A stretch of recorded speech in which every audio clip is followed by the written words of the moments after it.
What's up guys, Messi here, and welcome to a brand new video. Welcome to a daily dose of transfer gossip. Today is Tuesday, the 16th of August. And today is the day we finally get to see FIFA 17 information, Ultimate Team, Legends, all the good stuff, and that will be covered on my channel later on tonight, guys. So keep an eye out for that as well. So FIFA 17 hype is here, but now we got the transfers. But before we get any further, as always, if you enjoy this video, smash the like button. 1,500 likes would be absolutely awesome. If you're new to my channel, click that subscribe button for daily FIFA content, especially FIFA 17 content and also transfer news. And finally, in the comments below, let me know your thoughts on today's rumours and let me know what rumours I should do in the next episode. And finally, if you missed yesterday's videos, they'll be down below in that description box, guys. Tévez transfers after 9 PM is the second video of the day, and yesterday's second video went up at like 11 PM, so you may have missed it. But let's get into the confirmed deals. And first up, one for Wolves, and that player in particular is Prince Onyango, going to him from Stade Rennes in the French league for around £2 million. A centre-back called Omar Colley has joined a club called KRC Genk in Belgium from Djurgårdens IF for £1.7 million. Next, though, go to Joshua John, going to Bursaspor in Turkey from Nordirland, and the fee isn't too much at £106,000. Next, though, going to Chelsea youngster Izzy Brown, going to Rotherham on a season-long loan. Obviously, going there to get first-team opportunities. And one player I didn't cover a couple of weeks ago, I think he's called Abraham from Chelsea. I think he's absolutely killing it for Bristol City. That's if I've got the team right. Then we go on to a guy called Jamali, going to Bologna, the Serie A, from Galatasaray for £1.11 million. So these fees that aren't too much as of right now, they start getting a little bit higher from here. Then we go on to Mark Wilson, going to Bournemouth for £2 million. That's just a few days after he said something about Mark Hughes on Twitter, and then obviously he's been sold. So it probably could tighten that a little bit. Also, he wasn't playing too much either. Next, though, going to Stephen Defoe, completing a switch to Burnley. His former club Andler did actually tweet out before, probably about 3 or 4 days ago now, saying that a deal was done, but it's kind of like waiting on a medical and personal terms. But now apparently that's all been done for £7.23 million. And fair play to Burnley, they've got a very decent player right there. Then finally, we got to Yannick Bolasie joining Everton from Crystal Palace. It's quite a big fee, £25 million, rising to 30 with add-ons. He did feature for Palace over the weekend as a sub. That was pretty much it. It was his last appearance for Palace, now efficient Everton player. So it's good business by them. Very good player in his day, just needs a little bit more consistency. Now we go on to potential deals, and first up, Mariappa linked to Hull City. Hull City are understood to be in discussions with former Watford and Crystal Palace defender Adrian Mariappa. Mariappa became a free agent last month after his 3-year contract with Palace came to an end. And finally, the 29-year-old defender was linked to a move to Rangers back in July. So it looks like Hull City could finally get their first signing of the summer, and I remember this guy's card on like FIFA 13, it was absolutely ridiculous. Now we go on to Charlie Austin, linked to Everton. According to the Daily Mirror, Everton manager Ronald Koeman is plotting a move for Southampton striker Charlie Austin after the forward fell down the pecking order on the South Coast. And you're probably fully aware that Ronald Koeman did actually bring Charlie Austin to Southampton in the first place, so that could probably tie in a little bit, as obviously you saw something back then. And I imagine it would be quite a good striker for them as well, but I'm assuming that's if they don't lose Lukaku, because he's still so pivotal to their squad.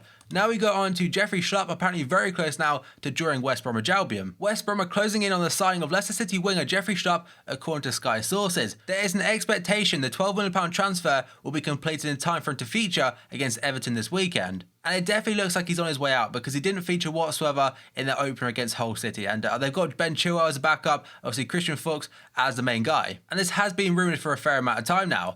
Now we go on to Jonas Hector, a player that signed a new deal at Cologne just, I think, 3 days ago. It may even be 2, but apparently according to Daily Mirror again, Chelsea manager Antonio Conte is plotting a move for Cologne left-back Jonas Hector. Again, despite the fact the defender signed a new contract this summer. So Jonas Hector was heavily linked to Liverpool and a few other clubs, but I'm not sure it even happened. I'm not sure if a player's ever signed a new contract and then left just a couple of days later. There's probably one that's quite obvious I've forgotten about. If it is one, guys, let me know down below in the comments. Now we go on to Mario Suarez, linked to Valencia. Sky Sports are saying that Valencia are very much interested in the Watford man. The Spaniard only joined from Fiorentina back in January, made 8 Premier League starts, but it looks like he does not feature in Walter Mazzari's plans. But no fee has been mentioned right there. Now we go on to next player, Paco Alcacer, a player that's been linked to Barca for the last like 3 or 4 days. But this one is a massive update now. So the first part, according to OK Diaro, Barca have agreed a fee of €30 million plus add-ons for the Valencia striker. And now personal terms are set to be discussed between the player and the club. So yesterday,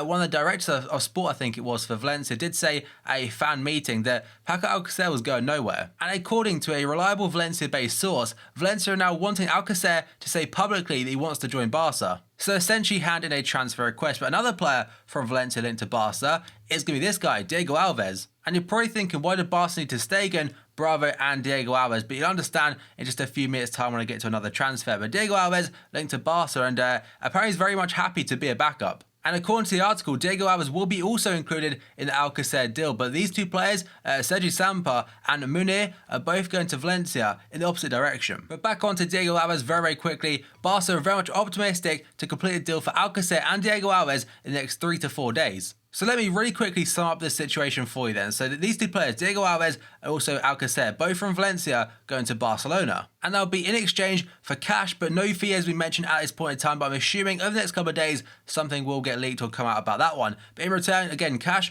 plus these two, Sergi Samper and Mina. Both these Barcelona youngsters will be going on loan to Valencia for the season to get first team opportunities plus cash. So Valencia get 2 players of money, a fair amount of money I'm assuming, and Barca, they get what they want. So hopefully that's now all cleared up. Now they've gone to Ashley Young, linked to Crystal Palace. According to The Guardian, Manchester United have rejected a loan offer from Crystal Palace for winger Ashley Young as the Eagles look to replace Bolasie. And personally, I can't really see where Ashley Young fits into that United team now with all the superstars they brought in.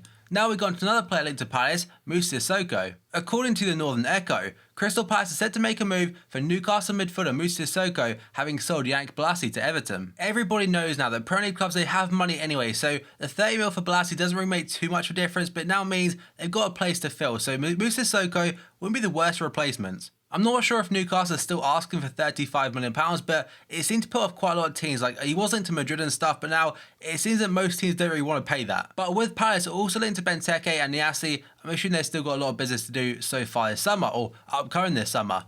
Now we go on to Mustafi, again linked to Arsenal. There are 2 parts to this one though. So first up, according to the Daily Mirror, Valencia are demanding a fee of £25 million for Mustafi from Arsenal. The Gunners are unwilling to pay such an amount for him. So if that is the case, what is Arsene Wenger doing? But personally, I don't believe that story. And Sky Sports are now saying that Arsenal appears to be very much in the market to buy players, and they understand that signing Valencia defender Mustafi is edging closer. The Gunners require defensive reinforcements, having started with Rob Holding and Callum Chambers in central defence against Liverpool on Sunday. And the fee for Mustafi is understood to be in the region of £28 million.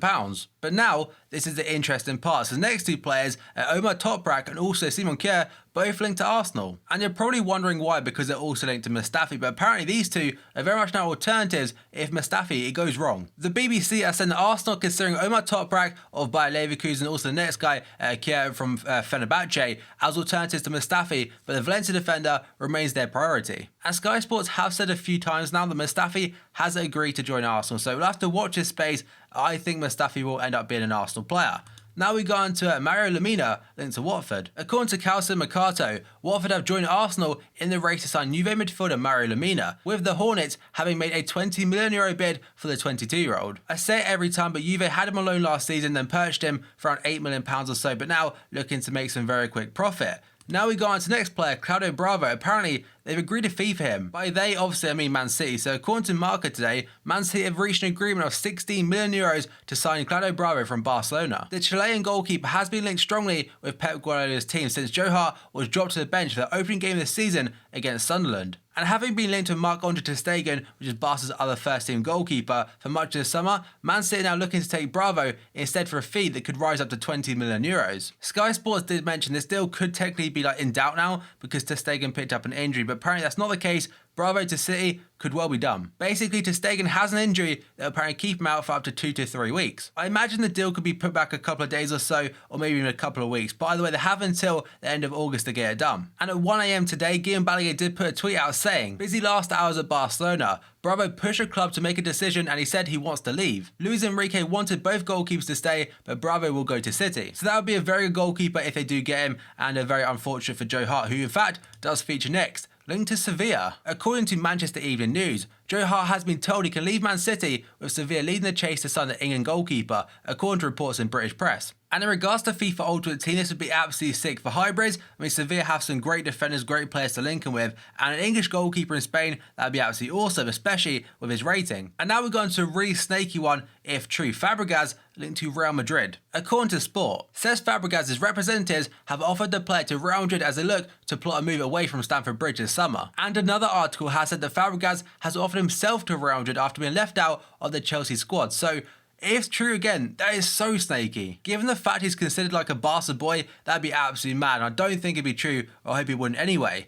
Now we go on to the next player, João Mario. Again, according to Sport, Sporting midfielder João Mario is desperate to join Portugal teammates Cristiano Ronaldo and also Pepe at Real Madrid, despite closing in on a move to Inter Milan. So João Mario has been linked to Madrid quite a lot as of late, but I'm not sure where he'd fit in their team. Now we go on to the next player, James Rodriguez. Chelsea are willing to spend big to sign Real Madrid playmaker James Rodriguez, according to Spanish newspaper, again, Sport. The Blues are reportedly willing to spend up to £78 million for the club in international, and that Chelsea have overtaken Arsenal as the club most interested in signing the Real Madrid star. They also mentioned how Chelsea are apparently willing to spend £140 million between now and the end of the summer. Now we go on to Carlos Tévez, linked to Napoli. According to Sky Sports Italia, Napoli are set to turn their attention towards a move for Boca Juniors striker Carlos Tévez, though the player wants to stay in Argentina, and his agent would prefer a move to Inter Milan. So I'm not sure whether this would happen or not, to be honest. I don't think he will. I think he'll stay at Boca Juniors, especially given his comments he made last month about a move away. Now finally today we've got Alexandre Lacazette. It's not necessarily linked to Arsenal, but it's a quote from him. Arsenal target Lacazette has hinted he'd be happy to move away from the Ligue 1 side Lyon, provided the offer is right. And his quotes say, "If offers come in that one cannot refuse, I don't want to refuse them. If not, I am happy at Lyon." That is what Lacazette said to Canal Plus. And he also said, "By him at Lyon, I was in the mood today and I scored 3 goals. If I have any offers, ask the president. And if he is satisfied that I will stay, I will stay." Arsenal are in need of a top-class striker. They have been for a while. Personally, I do rate Olivier Giroud, but he's not what they need, basically. But personally, I don't think Arsene Wenger is anywhere near done this summer transfer window, guys. So there's been all today's potential transfers as well as confirmed stuff at the very beginning. Right then, as always, if you enjoyed this video, smash the like button. 1,500 likes would be absolutely awesome. If you're new to my channel, click the subscribe button for daily FIFA content, also FIFA 17 content starting tonight. And also in the comments below, what are your thoughts on today's rumors I shoot in the next episode. And finally, if you missed yesterday's videos, they're down below in that description box, guys. 8 AM transfers, and after 9 PM is the second video of the day, although that may possibly change today due to the FIFA 17 information. So thank you for watching this video, and I'll see you next time.